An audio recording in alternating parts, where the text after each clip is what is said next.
गजेंद्र सिंह शेखावत को जीत से जीतेंगे।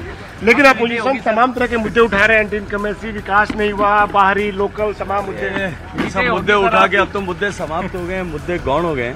उनके पास न कुछ कहने के लिए न कुछ सुनने के लिए, इसलिए वो नॉन इश्यूज को इश्यू बनाने की कोशिश कर रहे थे।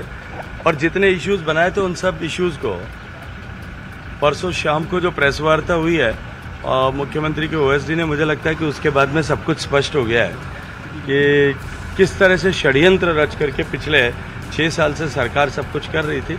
अभी जनता ने निर्णय कर लिया है, जनता ने तय कर लिया है। मैं कई बार ये बात कह चुका हूँ, नरेंद्र मोदी को एक बार फिर प्रधानमंत्री बनाना और भारत को विकसित बनाने के संकल्प के साथ देश की जनता अब की बार 400 के पार करने वाली है और जोधपुर में प्रचंड बहुमत से भारतीय जनता पार्टी जीतेगी। गजेंद्र सिंह को आपने सुना, केंद्रीय मंत्री हैं और उन्होंने साफ साफ ये कहा कि 400 पार का जो नंबर, जो टारगेट प्रधानमंत्री की तरफ से दिया गया। किशोर, ये भी आप बात मानेंगे कि चूंकि पिछली बार आप सारी सीटें ले गए थे राजस्थान में, तो ये बहुत बड़ा चैलेंज पिछली बार और उससे पिछली बार भी तो दो बार लगातार 25 की 25 को मेंटेन करना बहुत बड़ी चुनौती, बहुत बड़ा चैलेंज होता है। और जो कैंडिडेट्स हैं राजस्थान के परिप्रेक्ष्य में अगर हम बात करें तो ये बड़ा चैलेंज उनके लिए होने जा रहा है। हालांकि काफी आश्वस्त नजर आ रहे हैं गजेंद्र सिंह शेखावत। उन्होंने कहा कि 10 सालों में हमने जो काम किया है उसका हमें फल मिलेगा, वोटर्स हमें वोट करेंगे, 400 पार का नंबर हम छुएंगे। यतेंद्र वहीं पर मौजूद हैं। यतेंद्र, तो गजेंद्र सिंह शेखावत तो 400 पार ही बोल रहे हैं अब भी। यतेंद्र 400 पार बोल रहे हैं क्योंकि ये विश्वास है उनका कि एक बार फिर से जी बोले, एक बार फिर से बोलिए। एक बार फिर से गजेंद्र सिंह शेखावत को आप विश्वास है कि तीसरी बार उनको जोधपुर में उनकी हैट्रिक लगेगी और देश में मोदी सरकार की हैट्रिक लगेगी और ये 400 पार। यतेंद्र से हमारा संपर्क टूट गया। उधर अनिल एंटनी, सुनिए क्या बोलते हैं। मलयालम में बोल रहे हैं अनिल एंटनी पर भी बीजेपी ने दांव लगाया है। दिवाकर का रुख कर लेते हैं। दिवाकर, आप जहां पर हैं, अब लगभग 1 घंटे से ज्यादा का वक्त हो चुका है, क्या रिस्पांस मिल रहा है इस वक्त देखने को? कितनी बड़ी संख्या में मतदाता जो है अपना वोट कास्ट करने के लिए आ रहे हैं? देखिए पंकज, विदर्भ में खासतौर पर काफ़ी ज़्यादा गर्मी है, 42 डिग्री का तापमान है। लेकिन कल से, क्योंकि कल रात से थोड़ी बारिश हुई है और बारिश के चलते आज जो मौसम है वो थोड़ा सा अच्छा है, सुहावना हुआ है, जिसका परिणाम यहाँ पर देखने को मिल रहा है। बड़े अभी भी जो मतदाता हैं वो बड़ी संख्या में यहाँ पर पहुँच रहे हैं। 2 बूथ यहाँ पर बनाए गए। आप देख रहे हैं कि जो सुबह 7 बजे से लाइन लगनी शुरू हुई थी वो लाइन अभी भी बरकरार है। मैं उन्हीं मतदाताओं से एक बार बात भी करता हूँ कि आखिर वो यहाँ पर मत देने पहुँचे हैं। सर, मतदान करने पहुंचे हैं और जाहिर तौर पर मन में कुछ तो मुद्दे होंगे कि किस आधार पर वोट डालने जा रहे हैं। देश का विकास होना चाहिए, उस आधार पर वोट। बड़ी संख्या में मैम, आपका बड़ी संख्या में उत्साह यहाँ पे देखने को मिल रहा है अब तक जो है। क्या मन में मुद्दे हैं आपके जिसके आधार पर आज मतदान करने के लिए आप पहुंची? देश का विकास। सर, आप कुछ कहना चाहेंगे? क्या अच्छी तरह से काम होना चाहिए इस वजह से, और ये देश का विकास होना चाहिए। सबसे बात विकास होना चाहिए और सही आदमी को चुनना चाहिए, इतनी लिए हम आए गए। जो तस्वीरें हैं पंकज, तमाम जो मतदाता हैं यहाँ पर एक एक करके अपना वोट का जो अधिकार है उसको यहाँ पर वोटिंग करने के लिए पहुँच रहे हैं। और इस बूथ पर भी, क्योंकि ये दूसरा बूथ है और यहाँ पर जो है भी धीरे धीरे मतदाता अब यहाँ पहुँचना शुरू हुए हैं। और ये वही बूथ है जहाँ पर नवनीत राणा आपसे थोड़ी देर बाद अपना मतदान करने के लिए पहुँचेंगी। उनके पति जो रवि राणा है यहाँ इस इलाके से विधायक है, उन्हीं का विधानसभा क्षेत्र है ये, तो ऐसे में वो भी यहाँ पर मतदान करने के लिए पहुँचेंगे। इसके अलावा जो अमरावती की लड़ाई है पंकज, वो बेहद दिलचस्प है और ऐसे में इन मतदाताओं का एक एक वोट जो है अमरावती में बिल्कुल, चूंकि नवनीत राणा का जिक्र हो रहा है, इनके अगेंस्ट बलवंत वानखेड़े कांग्रेस की तरफ से उम्मीदवार है। बीजेपी ने मौजूदा सांसद नवनीत राणा को इस बार टिकट दिया है। चुनाव से पहले ही वो बीजेपी में शामिल हुई हैं। 2019 में निर्दलीय जीती थी, 2014 में दूसरी पोजीशन पर रही थी, 2022 में हनुमान चालीसा जो विवाद हुआ था उसको लेकर, उसके कारण वो चर्चा में आई थी। और कांग्रेस ने, जैसा कि हमने आपको बताया, बलवंत वानखेड़े को कैंडिडेट बनाया है। महाराष्ट्र की दरियापुर विधानसभा क्षेत्र से अभी हाल में वो एमएलए हैं। नवनीत राणा जो हैं वो फिल्म स्टार रह चुकी हैं और काफी विवाद हुआ था हनुमान चालीसा को लेकर जब वो सामने आई थी और वो और उनके पति जेल भी गई थी इस बीच। जी तो बार बार जो ये बात हो रही है वोटिंग परसेंटेज को लेकर, उस पर ध्यान देना है कि गर्मी की वजह से क्या आज दिन में क्या होता है। सुबह तो फिर भी लाइनें लग रही हैं, दिन में किस तरीके से लोग आते हैं, कितनी तादाद में लोग निकल के आते हैं। केरल में तो शायद आ जाएं, केरल में हमेशा वोटिंग परसेंट ज़्यादा रहता है, लेकिन क्या पिछली बार के मुकाबले कितना रहता है ये देखना होगा। इधर अरुण हमें बुला रहे हैं वायनाड केरल में। जी बताइए अरुण। देखिए किशोर, आप गर्मी की बात कर रहे हैं, पंकज आप गर्मी की बात कर रहे हैं, लेकिन गर्मी को धता बताते हुए कुछ लोग ऐसे हैं जो लोकतंत्र के इस महापर्व में अपनी हिस्सेदारी सुनिश्चित कर लेना चाहते हैं। लगभग समूचा बूथ जो है ये वोटरों से भरा हुआ है। आप देखिए वहां तक लाइन लग गई है और क्या महिला क्या पुरुष, हर कोई मतदान करने यहाँ पर आ गया है। हालांकि यहाँ पर जो ईवीएम थी वो खराब हो गई थी, अब ईवीएम चेंज कर दी गई है और अब मतदान शुरू हो गया है। धीरे धीरे ही सही, लेकिन मतदान शुरू हो गया तो लोग लाइनों में लगे हुए लगातार। देखिए यहाँ पर कुछ लोग बैठ गए क्योंकि घंटों से उनको इंतजार करना पड़ा। 6:30 बजे से लोग आए हुए हैं यहाँ पर। दूसरी तरफ अगर पुरुषों की लाइन अगर मैं आपको दिखाऊं, ये भी देखिए लगातार लोग यहाँ पर जमे हुए हैं, डटे हुए हैं। तो ये उत्साह बढ़ाने वाली बात है। और केरल एक ऐसी जगह है जहाँ हमेशा से वोटर टर्नआउट ज्यादा रहा है। कितने देर से खड़े हैं आप? हिंदी नहीं आती? कितने देर से खड़े हैं, कितने देर से खड़े हैं आप लोग? अच्छा, वोट दे के ही जाना है? अच्छा, मशीन खराब, अब बन गया मशीन, सही हो गया अभी तो हाँ सही हो गया मशीन। तो देखिए यहाँ पर मैं आपको देखता हूँ, देखिए एक वोटर है तो वोट दे के आ गए, मशीन ठीक हो गई, वोट दे दिया आपने। जरा दिखा दीजिए स्याही। देखिए ये स्याही है किशोर। अब इस बूथ पर वोटिंग शुरू हो गई है तो राहत की खबर है, राहत की बात है। जो लोग इंतजार कर रहे थे लंबी लाइनों में, जरा दिखाइए नीरज तिवारी जी, लंबी लाइनों में जो लोग इंतजार कर रहे थे उनके लिए राहत की खबर जरूर है। गर्मी के बीच लोग ठंडक में ही अपने मताधिकार का प्रयोग करके वापस जाने की कोशिश कर रहे हैं। जी हाँ, चलिए फिर प्रियंका के पास चलते हैं। प्रियंका के साथ, प्रियंका के पीछे हम काफी महिलाएं भी देख रहे हैं। प्रियंका चलिए फिर वो पहली खेलते हैं, बताइए लोग क्या बोल रहे हैं बिना नाम बताए। बिल्कुल किशोर, मैं जब यहाँ खड़ी थी तो मैं सुन रही हूँ कि महिलाएं कह रही हैं कि इस बार थोड़ा जोश है। आप कह रही थी कि इस बार थोड़ा जोश है, लग रहा है बहुत ज्यादा है। इतना जोश है कि बता नहीं सकते। सब लोग घरों में ना एक दूसरे को जगा रहे हैं। हाँ। पहले ऐसे नहीं था। हाँ। इस बार तो इतना है कि घंटी बजा। चेंज क्यों हुआ? ये पिछले फेज 1 में वोटिंग अच्छा नहीं हुआ, इस वजह से। इस बार सब चाहते हैं कि अच्छे से अच्छा हो और जो हो रहा है वो चलता रहे। वाह, पहले पूछने की जरूरत ही नहीं पड़ी मुझे किशोर, इन्होंने खुद ही नहीं बताया। पार्टी कैंडिडेट के नाम के बिना मुझे बताइए मुद्दा क्या है?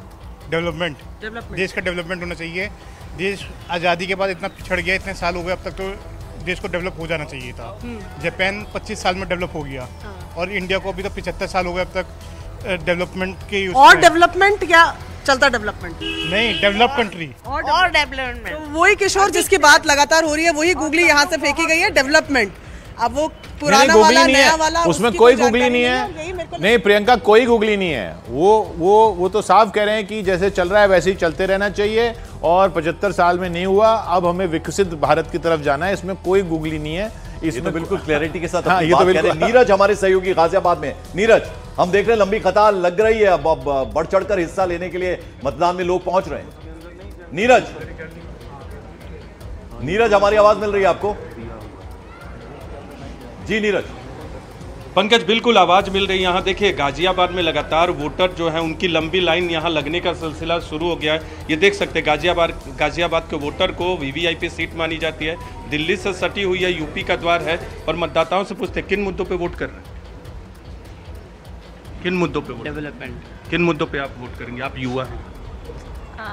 लोगों को करियर मिलना चाहिए, करियर ग्रोथ मिलनी चाहिए, रोजगार मुद्दे। रोजगार। आप मैम? इंडिया जो बाहर इंटरनेशनली जाना जा रहा है उसके लिए। आप मैम? मोदी। आप? डेवलपमेंट। डेवलपमेंट में क्या? डेवलपमेंट, युवा की डेवलपमेंट। ठीक है, आप विकास पर तो देख सकते हैं डेवलपमेंट और दूसरे मुद्दे पर वोट कर रहे हैं, रोजगार के मुद्दे पे कुछ वोट कर रहे हैं। जो अब आप अंदाजा लगाइए कि एक व्यक्ति बोल रहा है, एक वोटर बोलता है कि युवाओं को रोजगार मिलना चाहिए, एक बोलता है कि भारत की छवि जो इंटरनेशनल दुनिया में बन रही है, हाँ, दुनिया में जो बन रही है हम उस पर वोट कर रहे हैं। तो आप समझ जाइए अब वो किस तरफ क्या जा रहा है। लेकिन रोजगार बोलने वाले जहां गाजियाबाद में जहां नीरज हैं वहां पर कम दिखे, मतलब संख्या कम दिखी उनकी। बिल्कुल, लेकिन बिहार में देखने को काफी मिली क्योंकि वहां लोग रोजगार की बात कर रहे थे, एजुकेशन की बात, जो युवा मतदाता है पहली बार। ग्रामीण और शहरी जो सीट होती है उसमें फर्क देखिए। और सुधा मूर्ति ने एक बड़ी कंसर्न की बात की थी, उन्होंने कहा कि रूरल एरियाज जो हैं वहां लोग बढ़ चढ़कर मतदान में हिस्सा ले रहे हैं, जो अर्बन एरियाज है वहां थोड़ी तादाद कम नजर आ रही है, लोगों की पेस थोड़ी कम है। तो ये इस बीच देखिए ये केसी वेणुगोपाल कुछ बोल रहे हैं, सुनते हैं। अगर वो हिंदी या इंग्लिश में बोलें। केसी वेणुगोपाल आलपुरा से खुद इस बार फिर कैंडिडेट हैं। चलिए शायद वो जब बोलेंगे तब उनके पास जाते हैं। केसी वेणुगोपाल राहुल गांधी के करीबी माने जाते हैं, राहुल गांधी के करीबी केरल के नेता हैं। पिछले चुनाव में वो उन्होंने नहीं लड़ा था आलपुरा से चुनाव, लेकिन इस बार फिर वहीं से चुनाव लड़ रहे हैं। गजेंद्र सिंह शेखावत तस्वीरों में नजर आ रहे हैं, जहां यतेंद्र हमारे सहयोगी लगातार मौजूद हैं। वो लाइन में लगे हैं, लाइन में लगे हुए हैं। यतेंद्र, जो तस्वीर हमें दिख रही है, गजेंद्र सिंह शेखावत नजर आ रहे हैं और बाकायदा लाइन में लगे हुए इस वक्त है। यतेंद्र के पास हम जाने की कोशिश करेंगे, लेकिन तो नेता देखिए, या दो तरह की तस्वीर पेश करते हैं। या तो वो सबसे पहले वोटर होते हैं अपने बूथ में, दूसरी होती है वो आम लोगों की तरह लाइन में लग के वोट डाल रहे हैं। दोनों तस्वीरें आप जनता की नुमाइंदगी करते हो और जनता को एक तरह से संदेश जाता है कि भाई हमारा नेता आ गया है सबसे पहले वोट करने के लिए, तो हमें भी आना चाहिए। और तो न्यूज़ 18 इंडिया पे लगातार हम भी कह रहे हैं अपने दर्शकों से कि अगर आपका वोट आज के दिन है सेकंड फेज में, तो आप जल्द से जल्द जाएं, क्योंकि गर्मी बहुत ज्यादा है। जितनी जल्दी आप अपना वोट कास्ट करके आएंगे आपके लिए उतना ही अच्छा हो। तो एक नेता ये तस्वीर दिखाने की कोशिश करते हैं कि हम सबसे पहले हैं वोट देने वाले, उससे प्रेरित होकर लोग आए। और दूसरा फिर जो पहले नहीं वोट दे पाते हैं या वोट नहीं देते हैं, वो फिर लाइन में आम लोगों की तरह लाइन में खड़े होकर वोट देने की तस्वीर पेश करते हैं, जैसा गजेंद्र सिंह शेखावत पेश कर रहे हैं इस वक्त। बिल्कुल। और लवीना हमारे साथ हैं। लवीना, आप जरा बताएं, अब हम लोगों को तो लाइन में खड़े देख रहे हैं, जरा उनसे बात कीजिए। बिल्कुल पंकज, और इस बार देखिए मुकाबला भी थोड़ा सा यहाँ पर ज्यादा दिलचस्प है, क्योंकि कांग्रेस और समाजवादी पार्टी का गठबंधन भी है। ये लाइन आप देख रहे हैं, मैं लोगों से बात करती हूँ। आप वोट करने के लिए आए हैं, क्या आपको लगता है मथुरा में इस बार चुनावी मुद्दा है? नहीं है तो सही, क्या है? अब क्या नहीं पता, आप बताएंगे क्या सोच के वोट करने के लिए आए, क्या चाहते हैं आप? नहीं, हम तो यही चाहते हैं कि जिसकी वोट करने आए उसको सफलता मिले। हाँ, नहीं आप पार्टी और कैंडिडेट मत बताइए, आप किसको वोट करें मत बताइए, क्या मुद्दा है ये बताइए। ये है कि राज्य का, देश का विकास हो, बेरोजगार को नौकरी मिले, रोजगार मिले, ये तो सबसे बड़ा मुद्दा है। अभी तक हुआ है, अभी तक मिला है ऐसा कुछ? हाँ, मिल रहा है, नहीं मिल रहा है, दोनों बराबर है, आपको भी पता है। आप बताइए। बेरोजगारी सबसे बड़ा मुद्दा है। यतेंद्र हमारे साथ है, लौटेंगे आपके पास लवीना। यतेंद्र, हम देख रहे हैं गजेंद्र सिंह शेखावत वहां लाइन में खड़े नजर आ रहे हैं हमें। देखिए बिल्कुल लाइन में खड़े हुए नजर आ रहे हैं, मतदाताओं की लाइन पोलिंग बूथ पर लगी हुई है, जहां पर केंद्रीय मंत्री गजेंद्र सिंह शेखावत लाइन में लगे हुए हैं। गजेंद्र जी, क्या मुद्दे हैं इस बार? चलिए, यहाँ मुद्दों की बात नहीं कर काम करेगा? यहाँ कोई मुद्दों की बात नहीं, यहाँ सिर्फ एक ही मुद्दा है, मतदान अधिकतम हो और 100% मतदान की दिशा में लोकतंत्र के परिपक्वता के लिए हम सबको बढ़ना चाहिए। इस लाइन में एक ही मुद्दा है। चलिए ठीक है, अपना वोट डालने के बाद में बात करेंगे गजेंद्र सिंह शेखावत। लेकिन देख सकते हैं पोलिंग बूथ की तस्वीरें मैं आपको दिखा रहा हूं, बड़ी संख्या में मतदाता अपना वोट डालने पहुंचे हैं और बड़ी संख्या में महिलाएं भी यहां पर हैं, जो तेज धूप के बावजूद भी मतदान डालने की जो प्रक्रिया है उसमें वो शामिल हो रही हैं, सहभागिता कर रही हैं। और कोशिश यही है कि ज़्यादा से ज़्यादा वोट पड़े राजस्थान में, क्योंकि गर्मी काफ़ी जैसे जैसे दिन बढ़ता जाएगा गर्मी बढ़ती जाएगी और उसी तरह से वोट समय से पड़ जाए, इस बात का पूरा जोर राजनीतिक पार्टियों का है। जी चलिए अमरावती चलते हैं दिवाकर के पास। जी दिवाकर। किशोर, देखिए यहाँ पर फिर से जो लाइन है लगातार वो बढ़ती जा रही है। मैं लाइन की तस्वीरें देखूं, वोटरों में जबरदस्त उत्साह इस वक्त देखने को मिल रहा है। बड़ी संख्या में जो लोग हैं वो यहाँ पर पहुँच रहे हैं। लेकिन दूसरी तस्वीर में आपको दिखाऊं तो बहुत सारे वोटर हैं जिनके नाम वोटिंग लिस्ट में नहीं है। उनके नाम वोटिंग लिस्ट में यहाँ पर जो है खंगाले जा रहे हैं कि उनके नाम हैं, यहाँ पे नहीं है। देखिए जो चुनाव आयोग के कर्मचारी हैं वो जो है यहाँ पर इन मतदाताओं की जो नाम है वो, क्योंकि उनके नाम इस लिस्ट में नहीं है, उनको लगातार खोजा जा रहा है। माता जी, आपका नाम इसमें है? नहीं, नाम नहीं मिल रहा। अच्छा, नाम नहीं मिल रहा, इस बार मिसिंग है क्या नाम? हाँ। आपका माता जी? मिल नहीं रहा। नहीं मिल रहा है। देखिए तमाम जो साहब का और हमारा साथ में आगे पीछे, लेकिन उनका आया वो गए। हाँ। और मैं रुकी हूँ यहाँ। मतलब हस्बैंड का आया और आपका नहीं आया? हाँ। तो यहाँ पर सर आपका भी नाम मिसिंग है क्या? नहीं है मेरा है। अभी देखने आया। मेरा भी नाम मिसिंग है, शर्मा विजय। कितने सालों से वोटर है? हाँ, 10-15 साल से श्रीमा कॉलोनी में रहते थे। अब यहाँ से हम दूसरी जगह चले गए, तो यहाँ से नाम कम कर दिए, क्या मालूम वो छोड़ने को आया है। आपको नाम नहीं मिल रहा लिस्ट? नहीं, ऑनलाइन भी नहीं मिल रहा है सर। ऑनलाइन भी नहीं मिल रहा है सर। आपका भी नाम है? अभी देखने आए हुए हैं। देखने आए? हाँ। तो देखिए किशोर, बहुत सारे मतदाताओं के नाम लिस्ट में नहीं है। हालांकि जो चुनाव के कर्मचारी हैं वो जो यहाँ पर ये देखिए, ये मैं कहूँ ये जो लोकतंत्र की खूबसूरती है। देखिए एक जो बाबा हैं वो यहाँ पे पहुंचे हैं। कितनी साल उम्र है आपकी? 82 की उम्र में, और यहाँ पर देखिए वो व्हील चेयर पर आकर यहाँ पर वोटिंग करने के लिए पहुंचे हैं। किशोर, क्या इस बार आपके मन में कुछ मुद्दे हैं जिसको लेकर आप यहाँ वोटिंग करने आए हैं? करने का था उसको है। कुछ मन में मुद्दे हैं, कुछ बातें हैं जो करने वाले हैं, हाँ, राज्य करने वाले हैं, हाँ, उनके आते से है कि वो काम ज्यादा करेंगे। तो जाहिर तौर पर ये लोकतंत्र की खूबसूरत तस्वीरें हैं कि जो लोग हैं बड़ी संख्या में जो वोटिंग करने यहाँ पहुंच रहे हैं। और अमरावती की बात करें तो 2019 में नवनीत राणा को 5 लाख से ज्यादा वोट मिले कि जब उनके साथ